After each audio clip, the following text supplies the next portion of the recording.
Hi, everyone. We'll get started in just a bit. We're going to start on time today. But while we wait for people to finish joining, go ahead and drop in the chat box your name and the organization you represent.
Hi, everyone.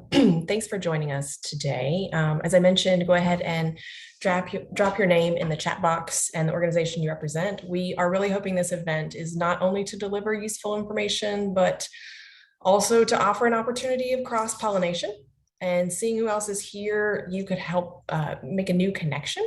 And the agenda and speakers' bios were shown on the screen while we waited. But it's now 2:30, so we'll get started. I'm Tiffany Turner, and I lead the Climate Solutions Center at Theodore Roosevelt Conservation Partnership. The TRCP draws on over 60 organizational partners, more than 130,000 individual members to build nonpartisan coalitions that advocate for conservation in 5 program areas: climate solutions, marine fisheries, water resources, public lands, and private lands and agriculture. You'll hear from a few of our partners today. We have 6 speakers for today's event, and we're focused on nature-based solutions and FEMA programs. So please remember to feed us your questions through the question and answer box, and our panelists will try to answer them as we go. And we will also have a discussion portion after the panel, offering more space for questions and answers. First up, we have Sarah Watling of FEMA, who will deliver a keynote message. Sarah Watling is a member of the FEMA Building Resilient Infrastructure and Communities, that's BRIC, Technical Assistance and Technical Services team, where her focus is on nature-based solutions and climate. Sarah, thank you for being with us today. I'm excited to hear your take on FEMA's thinking and the direction on nature-based solutions and climate resiliency that you guys are taking. So please kick us off. Thanks so much, Tiffany. So I'm a year-long member of the Building Resilient Infrastructure and Communities Technical Services team, where I'm a contributor to the nature-based solutions movement within BRIC and at FEMA. And I'm very excited to be here with all of you, the participants on the line and all of today's presenters. We consider all of you partners on the mission to realize a resilient nation. Nature-based solutions, needless to say, have the power to address so many challenges, from climate to disaster risk management, to water and food security, biodiversity, human health by addressing growing risks like extreme heat, and providing co-benefits like economic development and resources that contribute to physical and mental health. It's a very exciting time with the focus on nature-based solutions in many of FEMA's hazard mitigation grants, which act as incentives for nature-based solutions, climate considerations, and equity. There's also a tremendous support in funding provided over the next 5 years by the Bipartisan Infrastructure Law, which is directing funds to many FEMA programs, including $3.5 million for flood mitigation assistance, $500 million through the Storm Act for revolving loan funds, and an additional $1 billion to BRIC. In addition to the priorities of nature-based solutions and to reinforce the commitment to responding to the changing climate, FEMA is now requiring climate change and equity considerations in the vulnerability analysis that is conducted in hazard mitigation planning.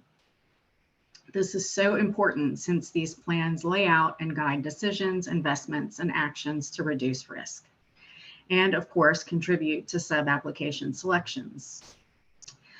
BRIC's competitive scoring process incentivizes all of these things as well. Nature-based solutions with a technical point category and a qualitative point category for climate responsive projects.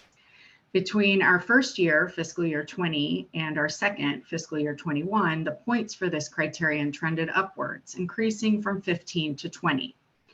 So I encourage everybody to look for the notice of funding opportunity later this summer for more details on nature-based solutions and climate considerations as we adjust year after year. Right now, we're in the process of selecting sub-applications and anticipate the trends of applications with nature-based solutions and/or climate to continue to show competitive advantage. For example, 100% of the projects that went through the national competition process received points in the climate change criteria, which is a big trend upward from last year. We are engaged with a working group process guided by the White House Council for Environmental Quality and Office of Science and Technology Policy to identify barriers and opportunities for nature-based solutions. The goals are to understand and strategize about nature-based solutions and look at elements like capacity at every level, federal agencies, partners, communities, the workforce, and also work toward a coherent nature-based solutions funding strategy at the agency level, intra-agency level, that reinforces what's working and seeks to streamline things like definitions, research, training, and guidance.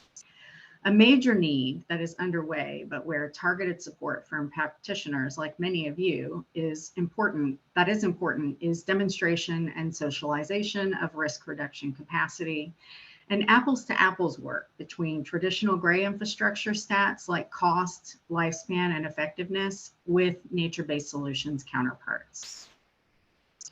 Today, our speakers are going to talk about best practices and resources for developing sub-applications. And one key point that you'll hear repeated and that bears repetition is to use the narrative sections in your sub-application to reinforce the hazard mitigation provided by the nature-based solution and the climate considerations incorporated. Make connections in your narrative between the technical criteria where nature-based solutions points are awarded and the qualitative criteria where climate and future conditions points are awarded. Use citations, refer back to FEMA resources like the Guide for Local Communities or the Mitigation Action Portfolio that's full of actual project stories, and other resources from other agencies and other sources, and even cite within an application. For instance, if a schematic is provided and support to all of these criteria, call it out. This is a low-hanging fruit to strengthen an application that includes a nature-based solution and considers climate in its approach. Another tip is to keep an eye out for support webinars like this one, including a series later this summer hosted by NOAA on benefit cost analysis, which we know is a huge challenge for sub-applicants.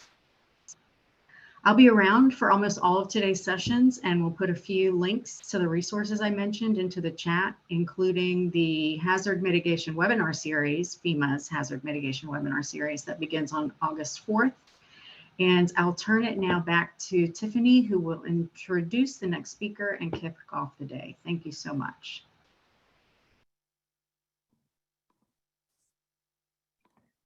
Thanks again, Sarah. Thank you also for staying with us for the whole session. If you have any questions for Sarah, please feel free to put them in the Q&A box and we'll work to get them answered throughout the session. Now we're going to hear from Nate about a series of resources available to the practitioners that are out there that will help identify, plan for, and execute nature-based solutions and natural infrastructure projects with the help of FEMA.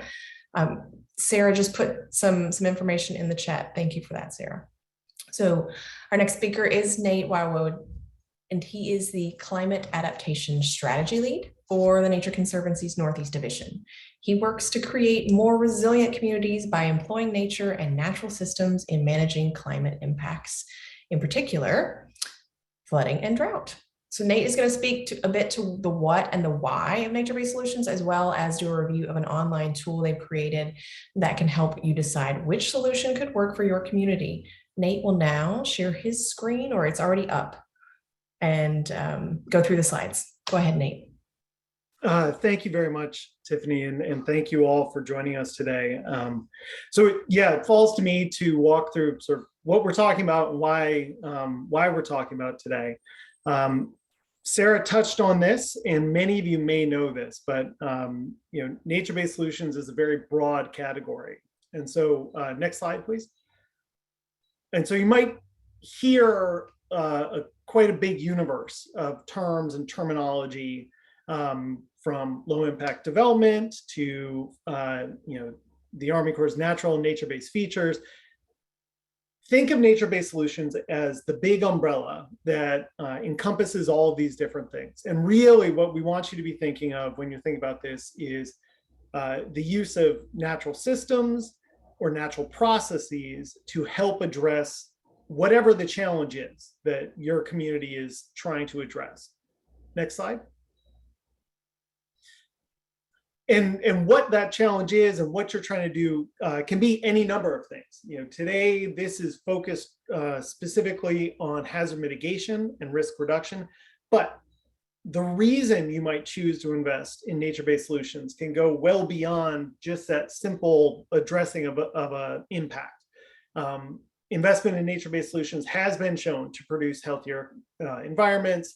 It's been shown to create stronger economies or investment in nature writ large. And so the idea here is that these types of investments, these types of solutions, they might be designed to treat a singular problem, but they are going to produce a suite of benefits in the place that you're working. Next slide. So specific to the question of hazard mitigation, and this is really important. I want to call back to what Sarah just said, and we want to really emphasize this point. As you are putting together proposals, you want to be as explicit as possible about how the solution you are proposing is going to address the hazard problem that your community is facing. Specific to the question of hazard mitigation, nature-based solutions have the ability to slow down floodwaters. They can hold and absorb rainfall, and they also are able to mitigate wildfire. You might use a different set of solutions to deal with those different issues, but broadly speaking, healthy functioning natural systems or healthy functioning natural processes can improve storage capacity for water. They can reduce wave energy along the coast during storm events. And a healthy forest system will generally have reduced fuel for wildfires, reducing how frequent they can occur and how strong they might be. And so as you are developing your proposals later on, as you are thinking about what it is that your community might want to invest in, make sure to be as explicit as you can when you are writing these proposals up for how the solution you are developing is going to speak to the hazard you're confronting. Now, again, there may be many more reasons that you want to invest in nature-based solutions. Here's a whole suite of realities that we're facing now. The combination of climate change and population growth is really leading to a pinch on these natural areas. It's also increasing the impact of natural hazards. And so meeting the dual goals of protecting natural systems and reducing hazard impacts is a great reason to invest in nature-based solutions. It also, these in general have a lower cost point than many gray solutions. And they provide an opportunity to sort of incrementally deal with increased demand on our drainage systems, our flood control systems. They can be done in a more incremental way. And I'm sure other of the panelists will get into this. Next slide. So the second part of what I want to talk to you about today, the which part of this, is a tool that we developed a number of years ago as part of an effort called the Natural Resilient Communities Partnership. And what this tool is, it's a website. You can find it by going to nrcsolutions.org. And when you go there, you'll be greeted by this front page. But the piece I really want to walk you through is an interactive section that we developed. Next slide. Can you go back one? All right, well, we might have lost the slide. So I want to walk you through an interactive section. So go to the next slide. And what you'll see at the bottom of this front page is an interactive graphic. Now, had we had the whole set of slides in here, you would see sort of a landscape with a bunch of different pluses on it. And then across the bottom, these different options. And the idea is to let you explore the landscape and identify a potential suite of solutions that might be of interest. Whether, in this case, the user has clicked on the coastal flooding piece. And so the plus signs you see are different potential solutions to consider when the challenge you're facing is coastal flooding or erosion. Next slide. And then if you were to click on, nope, back one. If you were to click on any one of these, you would then get a write-up, a small blurb about the solution that you would want to explore. And so each of these pluses has this little blurb, it has a little solution. And I'll show you what one of those looks like momentarily. But next slide. But there's a second way to get there, which is, again, what we wanted to do was give you a chance to come in the door and sort of say, okay, here's the problem I'm trying to address. And what are the solutions that can fit the problem that I'm trying to address? And so there is a means of sorting through the solution set. We have 22 different 30 solutions and 22 case studies, and are looking to add case studies as we go forward. Each of those case studies and each of those solutions is broken down by hazard type, by region, by community, scale, cost. And the idea is to give you a chance to sort of explore at your own pace and find things that might be working for your community. Next slide. This is what the graphic would look like when you first see it. Next slide. And so here's the solutions page. And so each of these has a write-up, and then go to the next slide. And so you can see what a write-up would look like here. Again, going back to the individual solution that we identified, a waterfront park. And this pulls from real-world examples. And in fact, every one of these solutions has a set of connected case studies. And so you could pull up a solution, you'll see a set of case studies on the side, and you could click on one of those case studies. Next slide. And it'll take you to that case study, and you can get a better breakdown of that information. What it will also do, they are self-referential, which means that the reality of nature-based solutions is that in many times you're using multiple different approaches in one place to address a suite of issues. And so each of the case studies might represent multiple solutions that have been employed in one area. And so you can sort of go back and forth to read about the solution and then see what it's like in the real world. Next slide. And then recognizing that, why we're all here today, funding and sort of needs to actually develop proposals to see these things implemented. We do have some information on funding and resources, and that is continuing to be updated as we go. And next slide. So I encourage you all at the end of today's session to explore the website. And hopefully it will provide you an opportunity to identify what those solutions are that you might then want to see or pursue funding from FEMA or other sources of funding to implement those in your community. And so with that, I'll give it back to Tiffany and look forward to hearing questions later on. Thanks, Nate. That was actually really helpful. If anyone has any questions for Nate, can you please go ahead and put them in the Q&A box? He'll be with us for the rest of the session. And it might be helpful if you have a question for a specific speaker to note their name when you're listing the question. So now we'll have a panel of presenters review recently released guides. Please place any questions you have while listening in the Q&A box, and we'll review them after each presentation. We're starting with Sarah Murdoch and Chris Levitz, who will discuss FEMA programming and nature-based solutions with lessons for funding application. Sarah Murdoch serves as the Director of U.S. Climate Resilience and Water Policy at the Nature Conservancy. Sarah leads on policy development, advocacy, communications, and execution of projects that inform the Nature Conservancy's climate resilience and water policy work. And Chris Levitz serves as the AECOM National Lead for Nature-Based Solutions under the company's water business line. He specializes in resilience planning and design with a strong coastal and flood risk focus. So Sarah and Chris, the slides are up. Just let us know when you are ready to advance the slides. Will do. Thank you, Tiffany. And thank you for everyone who's on. I'm looking at the, folks putting in your affiliations, and there's such a great diversity of folks from all different types of organizations and levels of government. So kind of exactly the right mix of people to be talking to, which is great, because it really does take that diversity of stakeholders to conceive and carry projects through to implementation. So that would be one of the points that I want to make today.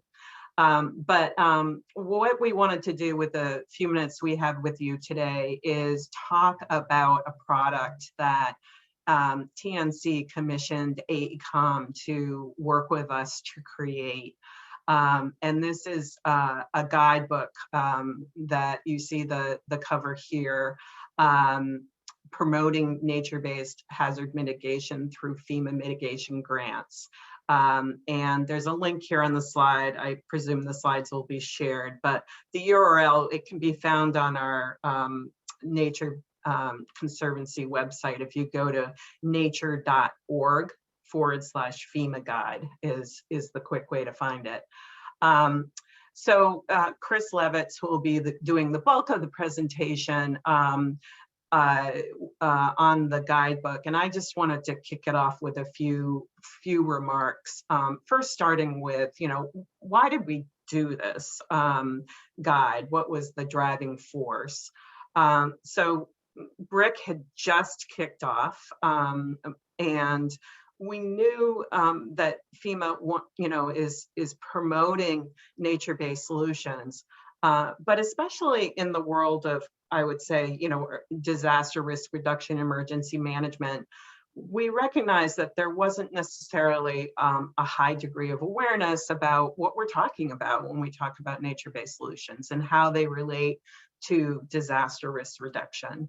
And then when you dig in deeper, there was definitely practical questions and challenges related to using and successfully applying for the FEMA funding for specifically for nature-based solutions.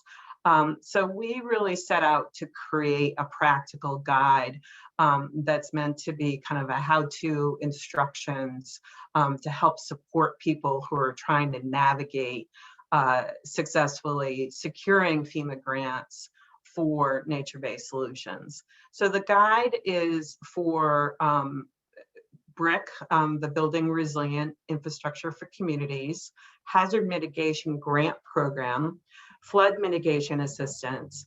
And then with hazard mitigation, we also have some applicability to wildfire disaster reductions. So next slide, please. So our guide is meant to build on lots of other resources, including FEMA's own resource that Sarah mentioned, this guide here, which is their kind of base guide of what is meant by nature-based solutions in the hazard risk reduction space. And so it really is meant to be complementary and dig into probably a few more of the challenges that we see related to applying for these funds. Next slide. And so the guide starts off with just some really practical background information on the three FEMA programs that I mentioned, BRIC, FMA, HMGP, and really about, you know, the what qualifies for funding, and what are the requirements for applying. Next slide.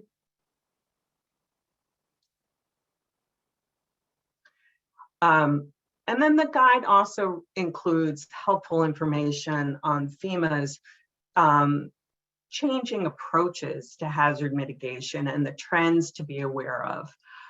Also, the guide covers important role that states play in managing FEMA mitigation funding.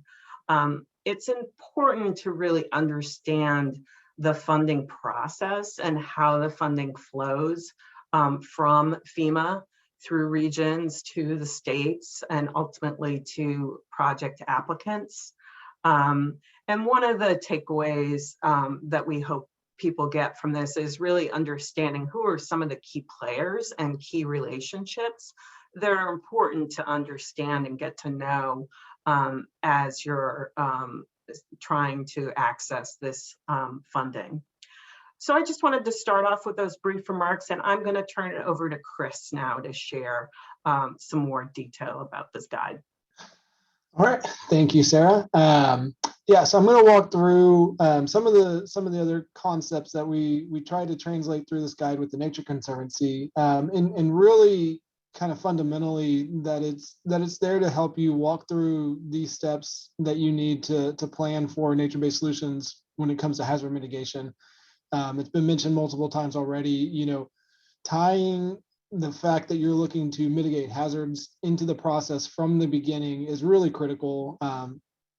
Sarah and Nate and Sarah have all kind of brought that up, and you know, as you can see in this process, which is really kind of the foundation to walking through the guidebook, understanding that hazard at the beginning and then what you're trying to accomplish through that nature-based solution. So by starting with that as your foundation, you really can develop a stronger project in a lot of cases, as opposed to coming in and looking at it purely from say ecological restoration focus, but really starting from that hazard focus at the beginning is really important. And then as you go through the document, it helps kind of understand the ability to screen and then prioritize and ultimately select solutions. And I will note, you know, Nate went through those other resources, the resilient communities resources that are available, and using that as a complement to things like this guidebook, as well as what FEMA provides under the nature-based solutions for hazard mitigation guidance. Using all those pieces together is really the way that we would envision getting that full picture.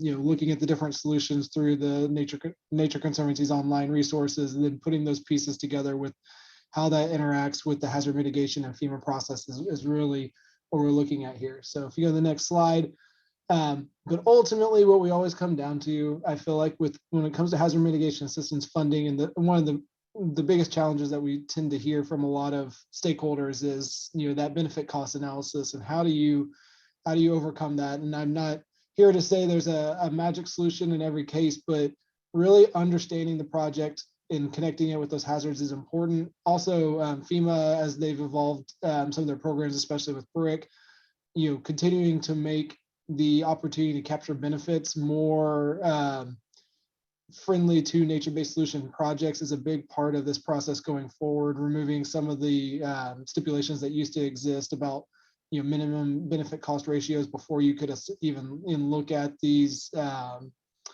you know, nature-based solutions or ecosystem services, things like that has been removed. And so there's a little bit more of an ability to approach this similar to any other project, and but it's still always going to be a challenge. So if you go to the next slide, another element that's been added that continues to help that process, you know, for FEMA's process, using the BCA toolkit is really the base level requirement, unless you have a real good reason for an exception.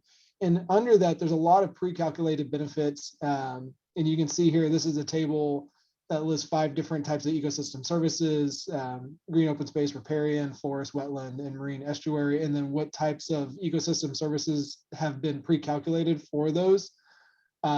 This isn't necessarily meant to be comprehensive.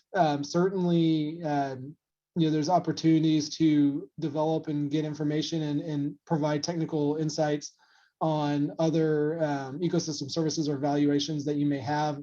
Also, these standard pre-calculated benefits are obviously generalized for the entire country. And one of the really challenging things about ecosystem services and valuing them is those true local values vary significantly by state, by region, by even, within small subregions. It can vary quite a bit. And so this is really a first step and something that makes it a little more accessible, but you can always come in if you have the data and information and provide your own valuation to supersede this if you have the technical backing to do so, keeping all these things in mind. It also notes here on this slide things like when we start talking about future conditions, that's something, and I'll talk about in a moment when you talk about some co-benefits or qualitative, but when you talk about quantitative benefits, right now the only one you can really incorporate is sea level rise, but there's other opportunities to look at other factors as well. And as it notes on that last bullet, anything you can't quantify still can be critically important to capture in a qualitative manner. It just, the quantified benefits are really, where you can drive that benefit cost analysis. But also keep in mind at the end of the day, with the benefit cost analysis, your real goal is to get, a over one, right? You're trying to show more benefits than cost. And then when it comes to some of these competitive scoring opportunities like BRIC, you really differentiate your project through that qualitative. And I'm going to talk about a couple of those items going forward. So next slide. And when you talk about nature-based solutions and the role that plays when we start talking about benefits, really where nature-based solutions can shine is the diverse benefits they provide. Traditional benefits of a flood mitigation project are damages avoided. Certainly that's going to still be important with nature-based solutions, reducing or minimizing that risk to structures, communities, roadways, important evacuation routes, emergency routes, things like that. That's still important, but what nature-based solutions really shine through, and what we try and couch in that guidebook is the ability to provide environmental, economic, and societal benefits, and really hit, which often is called triple bottom line or other terms, but really checking all those boxes and making it a much more comprehensive solution that not only provides that economic benefit, but provides some of these other intangibles as well. So if you go to the next slide, under that, kind of talking on the whole benefits and co-benefits discussion, as I was just noting, benefits really are that traditional, you've got flooding in a community, reducing your project's going to reduce those flood levels or move structures and reduce the exposure, and you're going to save X amount through reduced damages. And that's what really will drive the economic value of a project. That's what's going to drive the benefit cost analysis in most cases. There's obviously other factors that play in. We just talked about ecosystem services that can supplement it, as well as other elements such as our roadways, our rail lines, transit lines that can also be important as well as other factors. But co-benefits are going beyond those traditional elements, as I just mentioned: the environmental, social, and economic, ecosystem services, improved quality of life, public health benefits, in things like property value increases. Some of these things might not fit under the traditional benefit cost analysis metrics, but you can still capture these in your applications and really make your project resonate. Some of these co-benefits are often what differentiate a lot of similar projects. You could have 5 similar projects, but the project that's able to then differentiate and tell all the different ways that it's going to improve that community's quality of life for all citizens, not just the high income, but the low income ports of the community. That's going to provide ecological benefits. That's going to do all these things. That's the story that can really help differentiate that project when a application is being reviewed, whether it's with the state hazard mitigation officer or at the federal level, FEMA or the BRIC program or other HMA programs. So it's really important to hit on that. So if you go to the next slide. Under the BRIC program, things to kind of reinforce and to continue reinforcing these same concepts, things like community lifelines have been designated, and being able to show how a project touches on some of these, and these kind of fall under that non-traditional. But these are things that the more and more unfortunate experience we have with disasters, the realization of how important these things are for both mitigating damage, but also for our ability to be resilient and to respond when these disasters inevitably do happen. The ability for emergency responders to facilitate evacuations or to get into impacted areas and provide the care and service needed by the folks that have been impacted, by looking to mitigate and avoid further damages by exacerbating situations, things like hazardous materials, and then to be able to provide communities the ability to respond and bounce back, and whether that be rebuilding, whether that means to get their economic drivers back online shortly after the disaster. All those things really play a factor when you start talking about community lifelines, and a lot of those are really, once again, where nature-based solutions can make a difference. So next slide. And Sarah at the beginning kind of mentioned along these lines too, and just to reinforce, the ability to tell the story of a given project is critical. Being able to weave in this narrative and give a reviewer, you often have somebody that's going to be reviewing a project that's never heard of it, doesn't know anything about that community or that area, and so don't expect them to know and understand why this is such an important project, why you're devoting so much time into this, and why it's so important for you in that community or communities. Make them understand through tying all these unique considerations into how you put that together. And then the last slide I have after this is a couple of key factors that really, when you think of a project, and this could be when you're first formulating a project, conceptually working through it, is these three components I've found, especially with nature-based solutions, are really, really important. Thinking about project scale, often stakeholders are concerned about too big of a project, especially with nature-based solutions, and the focus on the natural system. Often the most effective way is actually to scale a project up. Thinking a little bit bigger, thinking of a lot of times the larger projects actually have the more impact. It may be a higher cost, but the benefits may greatly outweigh that increase in cost, because you're actually able to improve the overall system, whether it be the watershed, the coast, or any other items. And along those lines, a lot of times when you think about scale, you also start picking up stakeholders. Larger project collaboration teams, the more stakeholders involved of different disciplines, often the better the project concepts will be, the more support, the more the project will resonate to those reviewing the applications or those looking to get involved. And then lastly, residual benefits. A lot of times we approach a project from kind of our bubble, our space, what we're experts in.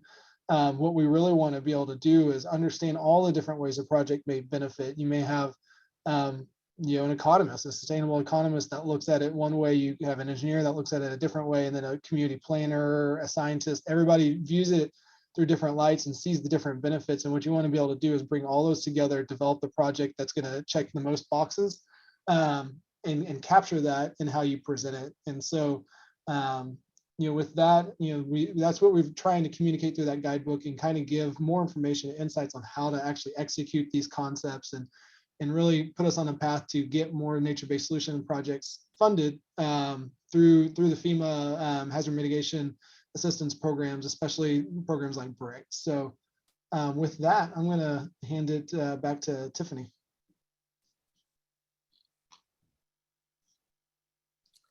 Thank you, Chris. We had quite a lot of questions come in. It was pretty inspiring for me to hear. I'd already read the report, but having you guys speak to it was really helpful. And I'm sure everyone's ready to start writing up the proposals and applications. We do have some time for some questions now, and Miranda is going to lead us through them. Hi, everybody. I'm Miranda. I'm with the TRCP on the climate team with Tiffany. So we'll just go through a couple of the questions that applied to this specific panel. So we'll start with Robin, who asked, are there real world, large scale nature-based projects that have been awarded by FEMA for these reductions of floodings in densely populated coastal urban areas? And if so, can these applications be viewed or obtained?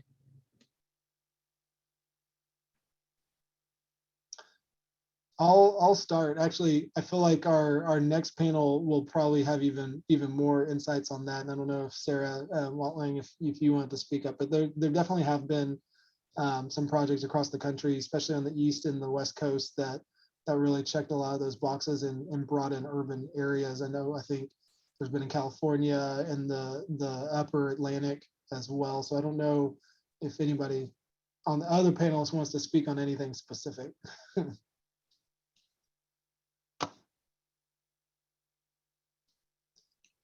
I'll just add really quickly that so brick, which is what I can speak to best, is 2 years old. So shovels are getting ready. They're not in the ground yet, but I will, there are a couple of resources online where you can read project summaries of our selections and start to get a sense of those projects. And I'll just drop those in the chat in just a sec.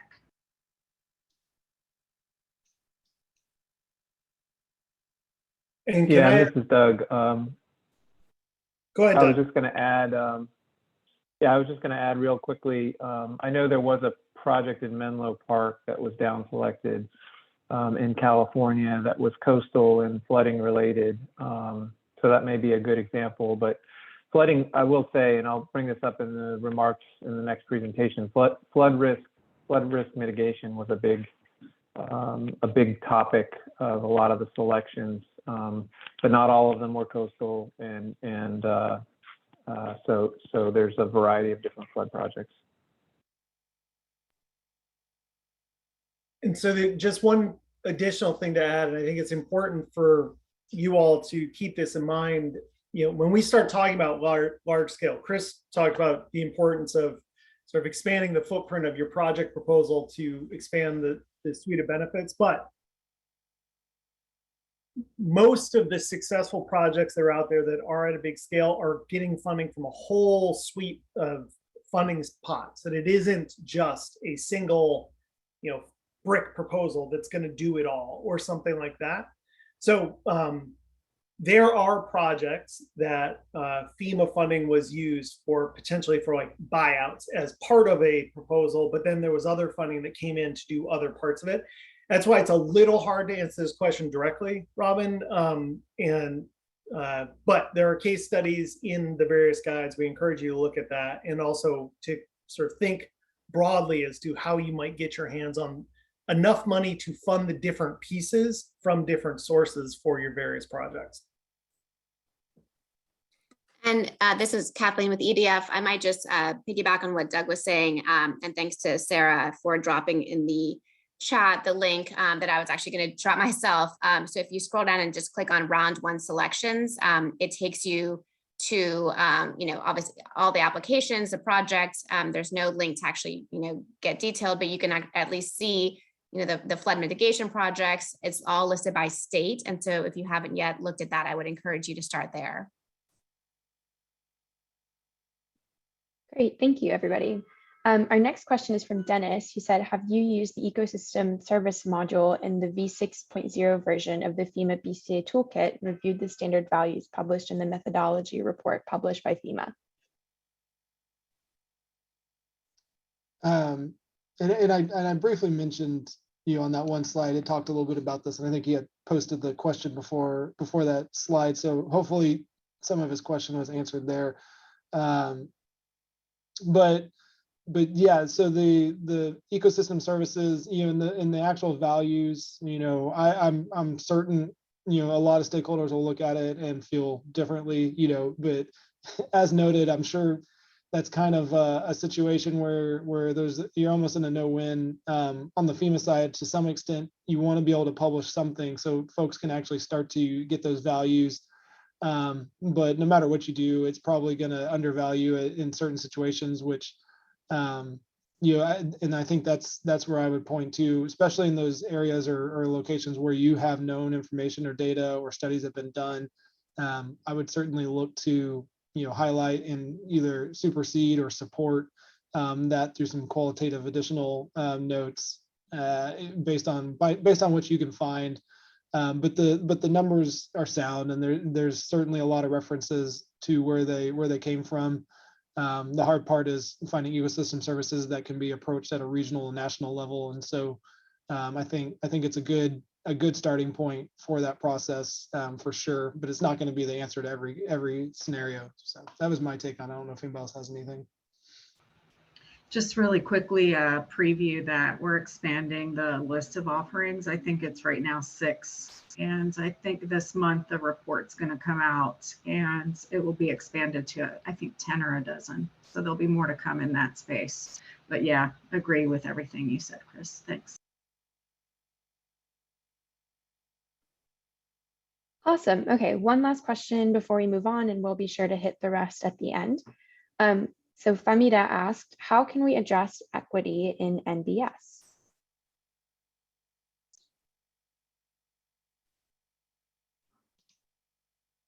I mean, I can take a stab, Chris, be happy to amplify, but I think, first of all, I will say this administration writ large is putting a huge emphasis on equity, and FEMA is one of the agencies, and these programs in particular are part of what is being scrutinized in terms of how the money is being invested through looking through a lens of equity.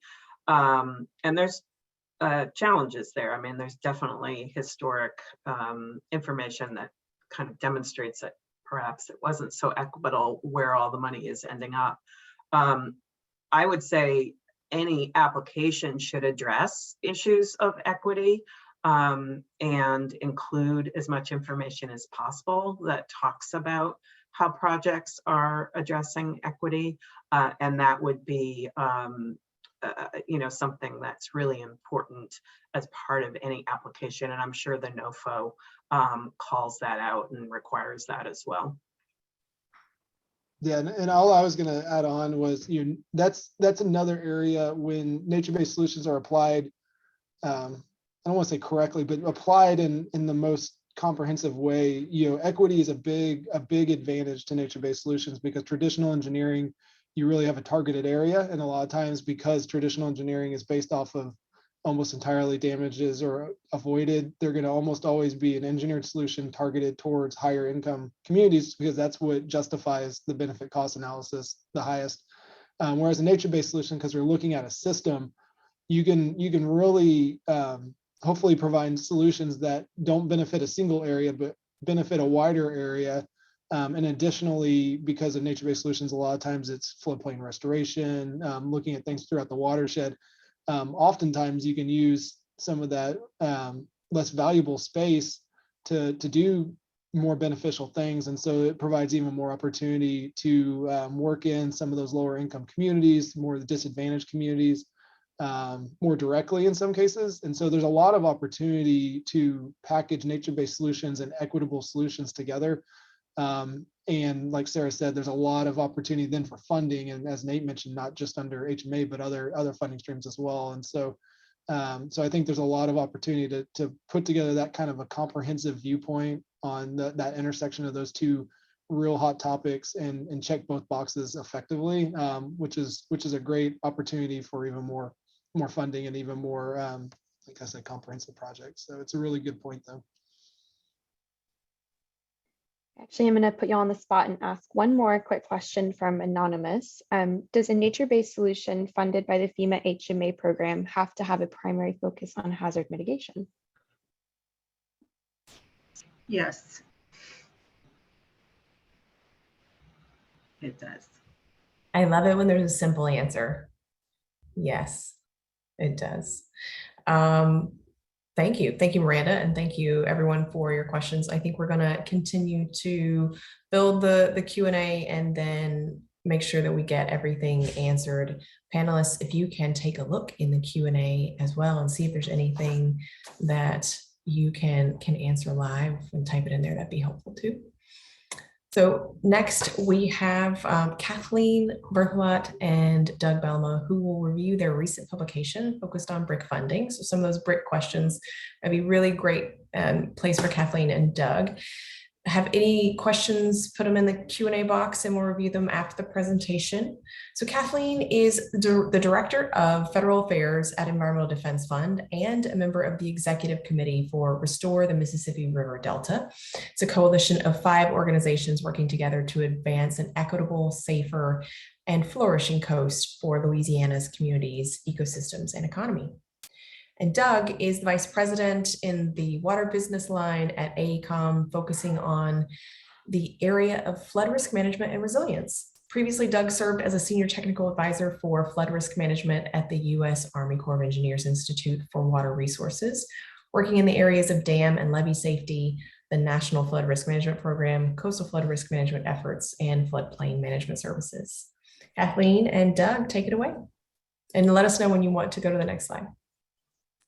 Great. Thank you so much, Tiffany. And I'm sorry, all of a sudden it's saying I cannot start my video. So I'm not quite sure why, but at least you can hear me. So I will. Sorry about that. We can roll with it. So thanks again, Tiffany, and thanks to TRCP for hosting and for all the folks participating today for this very important webinar. So as we know too well, climate disasters are becoming more frequent, more severe, more costly, and more deadly. Just last year, the US experienced 20 climate disasters that each cost at least $1 billion in damages, totaling $145 billion, and resulting in the tragic loss of nearly 700 lives. The main federal agency tackling this crisis, of course, is FEMA, and their relatively new BRIC program is anticipated to significantly increase funding for local and state governments, federally recognized tribes and territories for projects that reduce the impacts from disasters like flooding, wildfires, and droughts. Recognizing how important this program could be for our work in promoting natural infrastructure and overall climate resilience, we began to look more closely at BRIC. We've heard from local governments in the past who wanted to incorporate natural infrastructure into their projects to reduce the risks of natural hazards while getting additional co-benefits like community green space, ecotourism opportunities, and improved wildlife habitat, but they didn't know how best to do so while meeting program requirements. So we sought the expertise of AECOM to conduct an analysis of prior BRIC applications to develop best practices and recommendations for securing funding for natural infrastructure projects through the program. In looking at the first round of BRIC applications, we were struck by how many were deemed ineligible. So we asked AECOM to put together a cheat sheet in hopes that applicants could be better positioned in future funding rounds. By interviewing FEMA reviewers and several practitioners, we were able to narrow in on several recommendations to help improve BRIC application scores and increase the likelihood of funding. I'll also add that we recognize that capacity is a major issue and barrier for many local communities. So one takeaway from this report is to consider applying for technical assistance, as I believe Sarah mentioned at the top, so that FEMA staff can help you develop an eligible and strong BRIC application. The direct technical assistance category is a low lift application with only a single page statement of need, and FEMA increased the number of participating localities from 10 to 20 between the first 2 rounds of the BRIC program. With additional interest and sufficient capacity at FEMA, we could see this number increasing in the future. I'll now turn it over to Doug to explain a bit more about their work, the final report, and our key takeaways. Doug? Thanks, Kathleen. Great to be here. It's great to see all the attention on nature-based solutions. Clearly, folks are getting better. Oh, good to see you. Clearly, folks are getting better at identifying these co-benefits. Quantification of them is increasing, and it's great to see all that growing. So AECOM was commissioned by EDF to develop a report and a short cheat sheet regarding the BRIC application best processes. So there are 2 documents available online. There's the full report, which is about 40 pages, and I'll talk a little bit about that. And then there's the cheat sheet itself, which is embedded in the report, but also available as a standalone document. So I think somebody will be putting some links to those items in the chat box. But both of them are very helpful for not just first timers applying for BRIC funds, but I think also more seasoned veterans who've done this before. Definitely worth taking a look. They're short documents and they're very to the point. Next slide. So I wanted to just start off, I know there's a lot of fine print here, by kind of just overviewing the overall schedule, because like any program or offering, there are due dates. And so what you see in front of you is a figure that came out of the report. It's really got 2 years. So the kind of x-axis, if you will, is about 2 years long. And so the 2022 funds are about to be not released, but the notice of funding opportunity for those resources is about to come out, I would say, in the next month or so, maybe longer. How Congress acts and sometimes the government works can add some variability to the schedule, so don't take it too precisely. And then in terms of the 2021 funds, those selections have been tentatively made. I think FEMA is going through the process to ensure each of the projects remains qualifying for the funds and getting those projects moving. And so you can see the real season here in the pink, which outlines the kind of application process. So you can see in the late summer, early fall, there's a funding opportunity released. Folks start developing their applications, and then FEMA goes into its review process, and then projects are selected late summer, early fall of the calendar year. And what's really important about the, we're here for 22 funds is that, if you're waiting for the funding opportunity to develop your application, you're too late. You really need to be thinking about it at the beginning. So looking at the hazard mitigation planning process, looking what's in existing local and state hazard mitigation plans, and really setting yourself up for success. So when the funding announcement comes out, you've already got a good game plan for preparing your application. Next slide. So really, and Kathleen touched on this, the real reason to develop a report like this is to strengthen the submittals. It's in everybody's interest if, no pun intended, raising the quality of all applications increases the benefit to everybody. And so the intent of this report and the cheat sheet was to do just that, get more submittals qualifying, get higher quality submittals put into the system so that really great projects get selected and implemented, and the benefits of these natural-based solutions comes to light. And so what the work involved in terms of developing the report, we reviewed the successful applications from 21.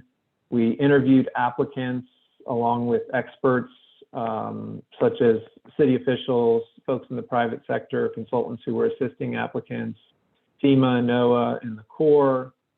We did a literature search of all relevant documents, and we paid particular attention to the nature-based solutions.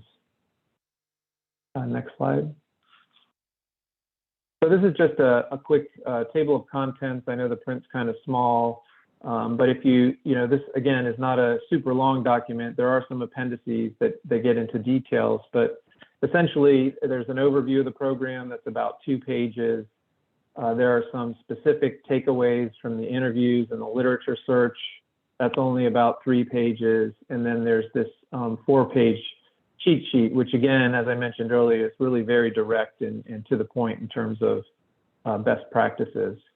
I also pulled out a couple of figures from the report just to identify. I know earlier there was a question about flood. As you can see, the top 5 selected projects in 2021 were aligned with flood control. And then there was a smattering of other project types, but clearly the dominant one there is flood control. And then in terms of the types of sub-applicants for selected projects, What you'll see is that many of them were mitigation focused, meaning hazard risk reduction focused. There were some that were associated with, the management costs. So this is a breakdown of the projects and the costs. And then there was a few on capability and capacity building activities. So you can see there about 272 sub-applicants in that area. So this is informative in the sense that it tells you who's applying, what they're applying for, the types of projects that are going into the system. Next slide. So now I'll just touch briefly. This is not all the elements from the cheat sheet, but it's a subset of elements that I think are important to consider. They're all important to consider. I encourage you to take a look at the report and look at the full four pages. But I pulled a few here to talk about, and I'll highlight these ones in blue. The first one is have a local mitigation plan in good standing. You don't qualify if you don't have a plan in good standing. So the first thing to check is to make sure you've got that in place. The second is read the answer key. So as we were interviewing people, FEMA puts out documents regarding the criteria they're going to use for grading the submittals. Look at those documents. They're not just there to provide guidance. They're there because they are the answer keys. So it's really important to dive into the publications that FEMA puts out so you can score well in the application process. There are also a series of webinars that you can clue into, and I would encourage folks to do that. The next one here is this portfolio approach. So this came out in some of the interviews and a review of some of the applications. And I think Nathan mentioned it earlier. If your approach is to look at the point score, maybe read your mitigation plan, and then develop a project around the points, at least based on what I learned in developing the report, it's not as effective as going the other direction, meaning have a grand vision for what you want to accomplish. And that grand vision may be very expensive, but have a vision for what you're trying to accomplish, and then break up the vision into standalone components, and then submit those standalone components for opportunities such as BRIC or other grant options, and tell the whole story in the application. So you identify that you have this grand vision, you identify that you have some funding sources that have already come in, maybe cost share requirements or other things that you need to do in order to make it a reality. Talk about other partners who are coming in and contributing to the vision, and then slice out that section that's specific to the application for BRIC and demonstrate its value as a standalone thing. That tends to work a lot better than developing a project against the points and then later thinking about a grand vision. If you do it the other way around, it's much more effective. So this portfolio approach came out as something to consider. The other thing, and I kind of quickly mentioned this, start early. Don't wait for the funding opportunity announcement to come out. I think that's too late. It's important to really get things lined up and geared up and be in a good position when the funding opportunity does come out to hit the ground running. The other here is tell a story with numbers. There's a place for numbers in quantitative analysis, and then there's a place for qualitative analysis. You don't want to overemphasize the quantitative, but you don't want to overemphasize the qualitative either. So really tell that compelling story with as many numbers as you can pull together. Be honest about the uncertainties in those numbers, and then broaden the story to include some of the qualitative elements. Another piece here is to describe the out-year benefits. So in doing the benefit cost analysis, you can describe a certain level from a quantitative perspective, but really identifying, particularly if you've led with that vision and you're slicing out a piece, these out-year benefits become very valuable in terms of the overarching story. And so you can say, this project, if funded, is part of this grander vision, and this grander vision is going to deliver all these things down the road. You don't want to oversell the single project element, but I think you can describe those out-year benefits and how it ties into this broader vision, and that helps improve the quality of your submittal. And this last one here came out during our interview process, which is, really be honest about it and acknowledge the risks. There's always some uncertainty around what things might cost. There are always uncertainties around how long it'll take to deliver a particular project. There's uncertainty around the benefits that you've quantified. Acknowledge those up front. Be honest and describe them, but also mention that you have ideas on ways to mitigate those risks.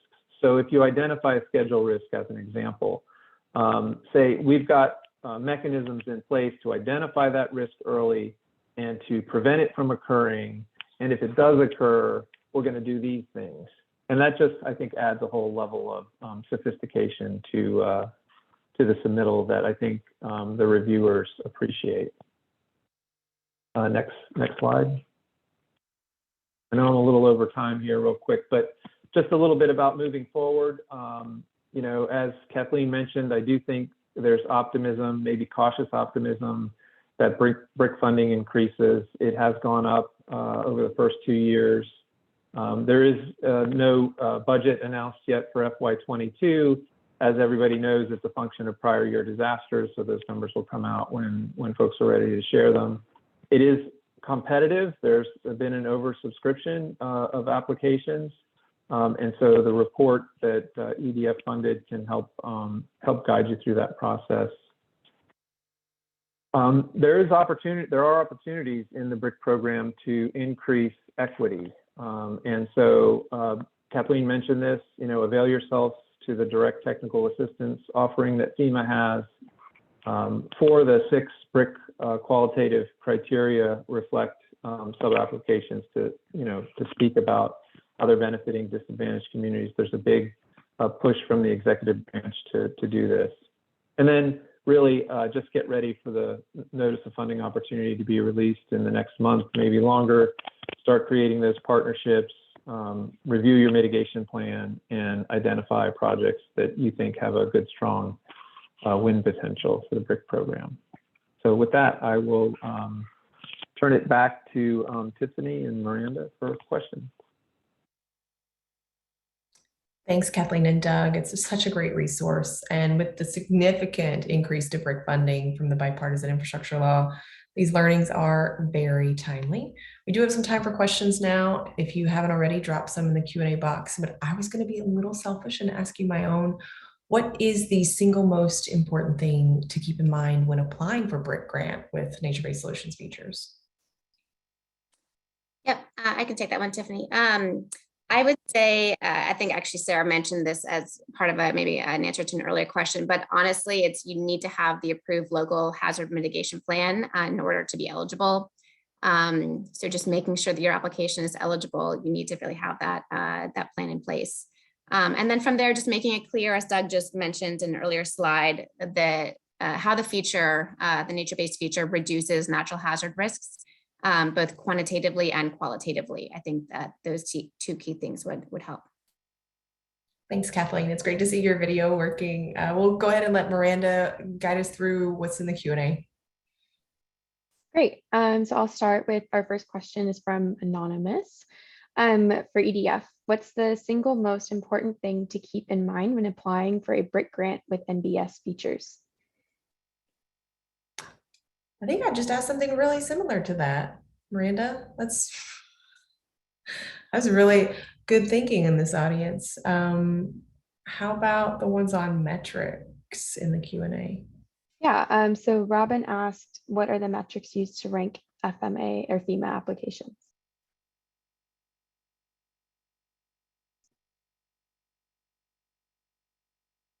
That's a good question. I'm not familiar with FMA, but for BRIC, there's qualitative criteria and technical criteria, and they've got a point structure for the program. Again, it's in that answer key that I mentioned earlier. Go to those documents, you'll see the current structure, but from a qualitative perspective, you get a lot of points for risk reduction and resiliency effectiveness. You get points for assessing future conditions. When it comes to the technical criteria, the two biggest are having an infrastructure component to some degree. Obviously we're talking about coupling nature-based solutions with that infrastructure, but it is the I in BRIC is infrastructure. And then the other one is building code adoption requirement is got some points tagged to it. So having building codes in place is also very valuable from a point structure perspective. But I don't know, Sarah, if you wanted to add anything about FMA or other details on the points for BRIC. I will confess that I'm not very literate on FMA, but I'm about to put in the chat a presentation from September and some slides to look at for those sets of criteria. And I'll do some quick research on FMA information too and share it in the chat. Great, thank you for doing that, Sarah. We have another question. It says, can you talk a little bit about ranking applications that impact natural infrastructure in urban versus rural spaces?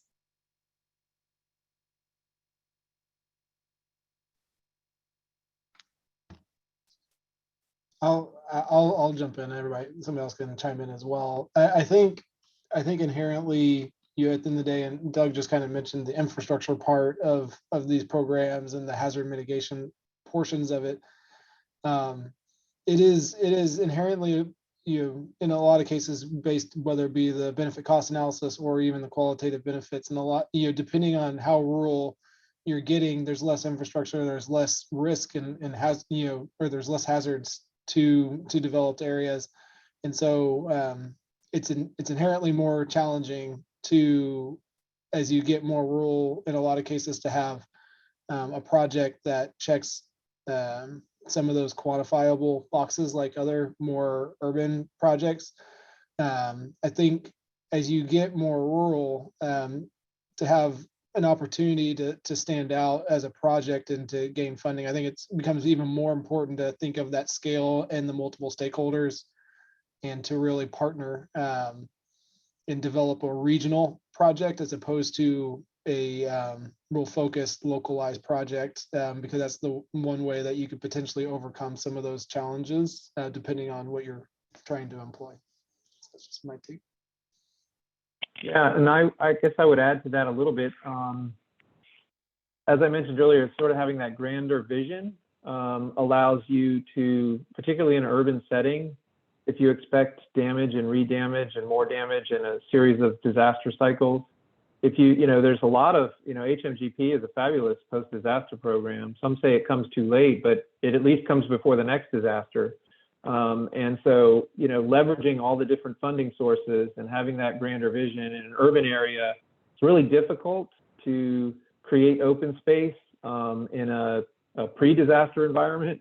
But if you think ahead about the next disaster and you can identify where those vulnerable areas are, you can set up,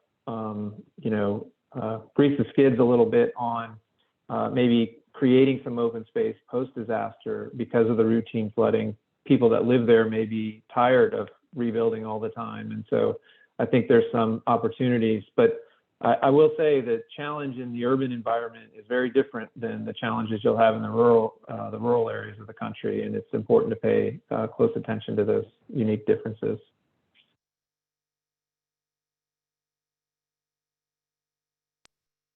Great. We'll hit one more question and then we're going to pass off to Carlina, who's going to facilitate a quick activity before we close out. Can BRIC or FMA be used for septic to sewer conversions to reduce the risk of damage caused by septic leaks from flooding and sea level rise?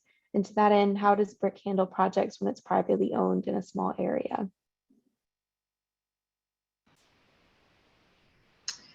I think I understand a part of that. So BRIC stays away from residential on the individual scale.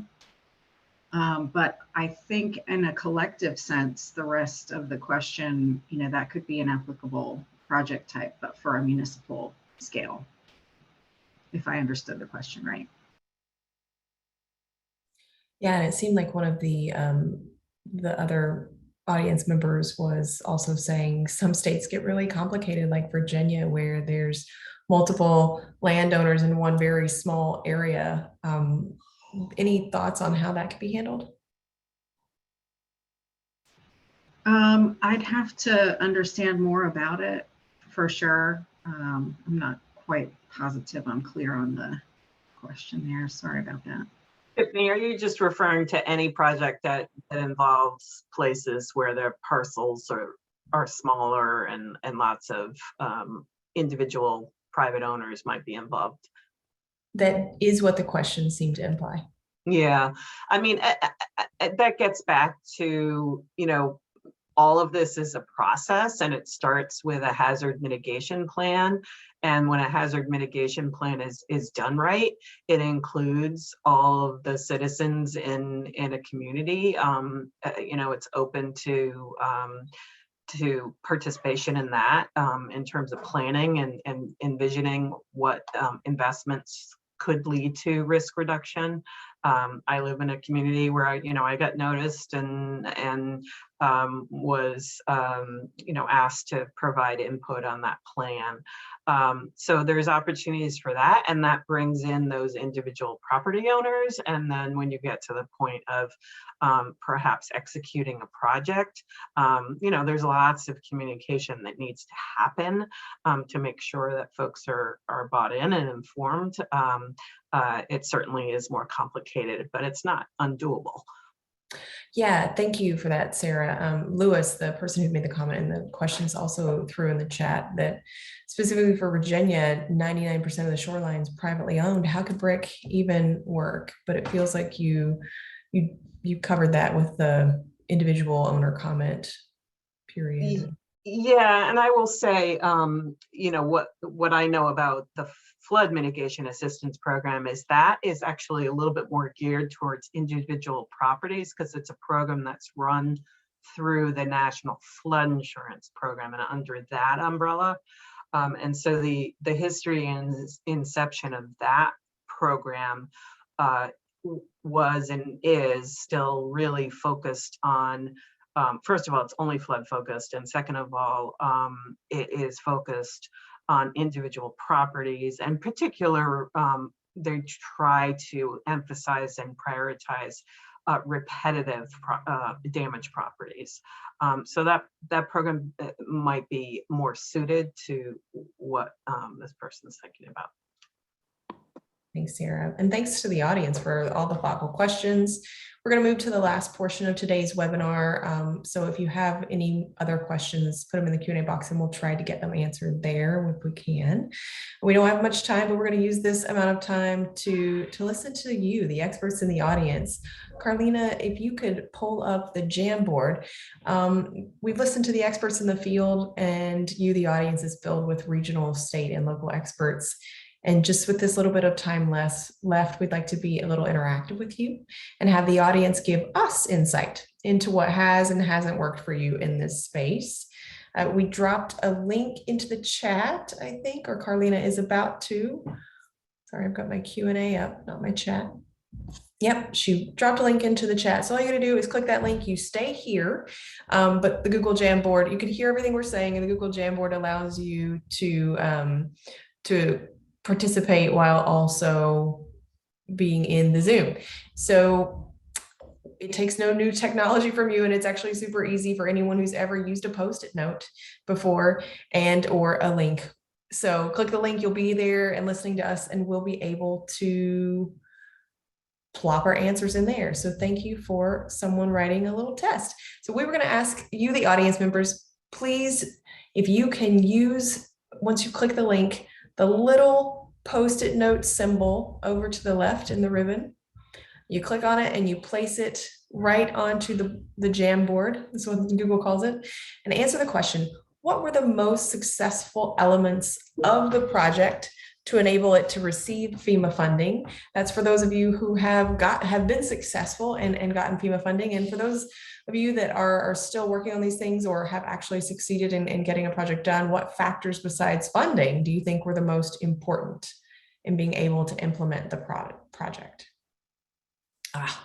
Flooding. I'm not going to randomly repeat everyone that's there, but gosh, what an obvious answer to get the FEMA funding.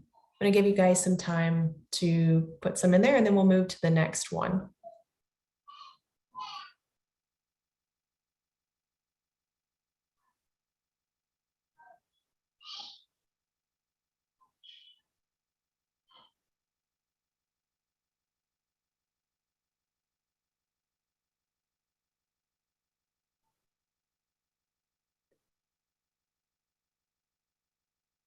Okay, so far we have being able to quantify the risk reduction to infrastructure, and then implementing technical assistance.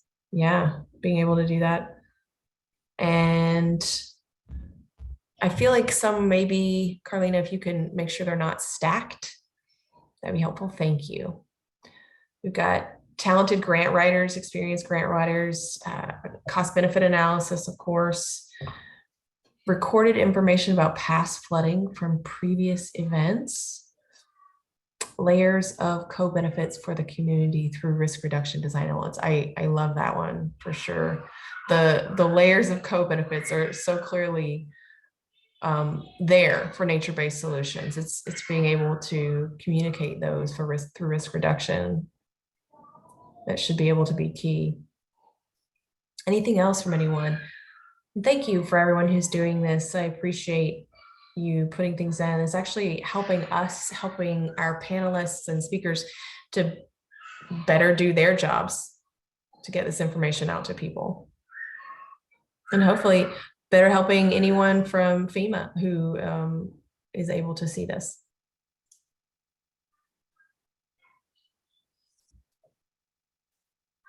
Okay, we'll move to the next one, Carlina.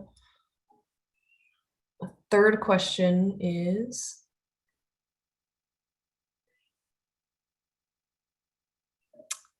I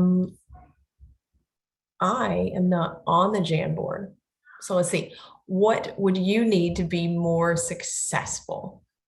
So what's missing? What do you need to be more successful? Go ahead and put your answers in there.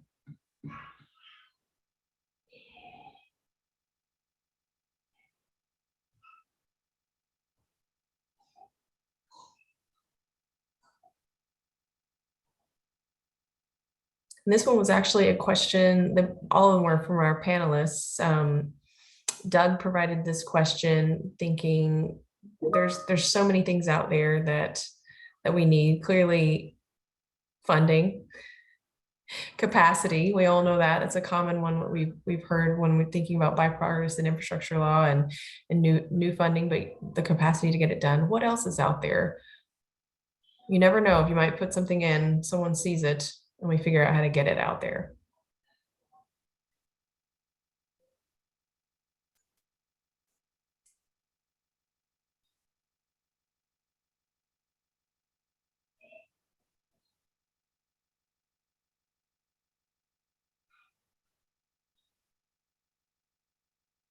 So this is Doug. For users that may not know, there's a at the top of the browser, if you click, there's a 2 of 3, 1 of 3. So you've got to click to the next page in order to see the question.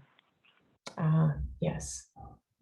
Thanks for that, Doug. I'm watching it all happen in Zoom rather than trying to watch it there. So I didn't think of that. There you go. A flood study.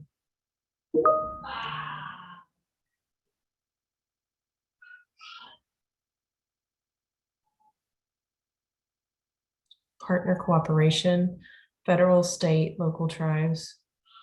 Yes. And the person that put that there, if you have any thoughts on what could enable better partner cooperation, if you've had any successes or barriers.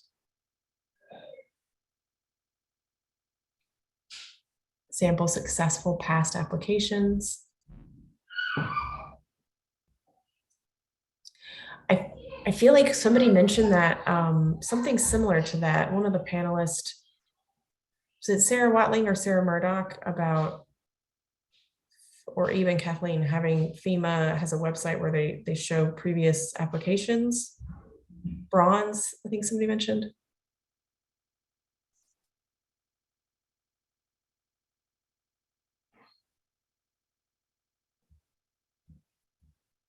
Okay.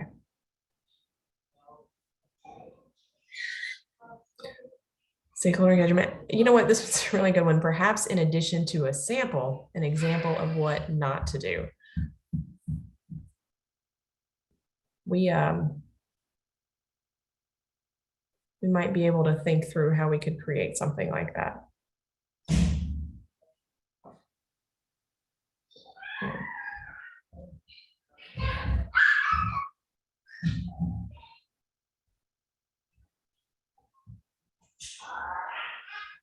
That is really large. There we go. And regional coordinating agency. Can the person who typed regional coordinating agency maybe type in a little bit more than that? Maybe do you mean FEMA giving more staff setting up a regional coordinating agency?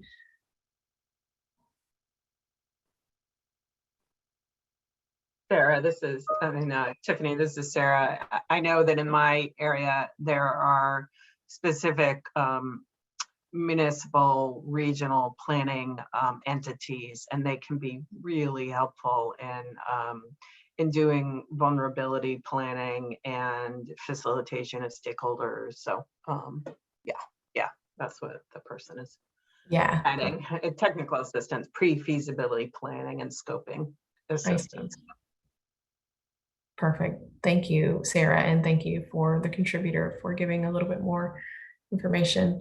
And then funding for initial planning phases of projects, assistance from FEMA in determining project scope and cost to inform proposals. Yeah, I'm sure it is a huge lift for small localities.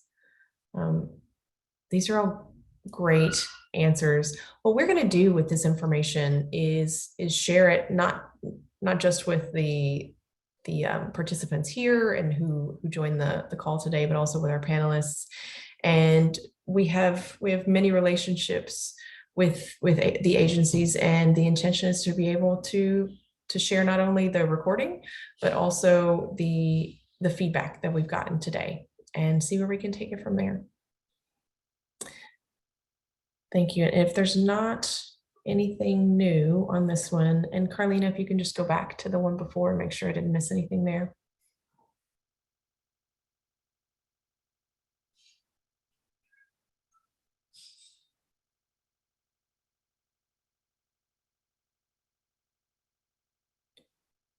The previous, okay. I'm sure that it's fine. Okay. Now, just wanted to say thank you to all of our speakers, not only for guiding us today, but for your diligence over the decades and continuing to deliver solutions for our long-term climate resilience. Thank you also to Miranda Wolf, TRCP's amazing conservation associate, for leading us through the Q&A, but also making sure this all comes together today. Everyone will be receiving a post-event survey from Miranda, as well as the session recording and all the links that were provided within the chat from the panelists. And you can use it to share with your colleagues or on social media as you like. Thank you, everyone. Have a good day. Thank you. Thank you. Thanks.